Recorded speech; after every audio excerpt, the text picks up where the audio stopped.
প্রচণ্ড গরম পড়েছে, তো পশু পাখিদের খুবই কষ্ট, ওরা তো আর জল নিয়ে খেতে পারে না।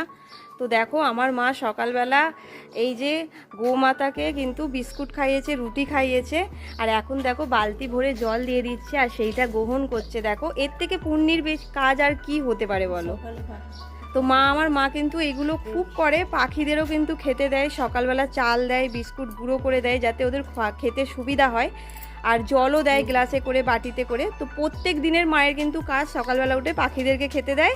আর এই যে এই গরুটা কিন্তু মায়ের কাছে প্রত্যেক দিন মানে রুটি খেতে আসে, জল খেতে আসে। দেখো আর মায়ের থেকে কি সুন্দর দেখো হাত বোলাচ্ছে মা, ও কিন্তু চুপ করে আছে কারণ মাকে পুরো চিনে গেছে। তো এরকম সৌভাগ্য কার হয় বলো। দেখো গরুটা কি সুন্দর একদম আদরও নিচ্ছে আর জলও খাচ্ছে। তোমরা কারা কারা এই গরমে পশু পাখিদের সেবা করছো একটু কমেন্ট করে জানিও। তো চলো আজকের মতন টাটা।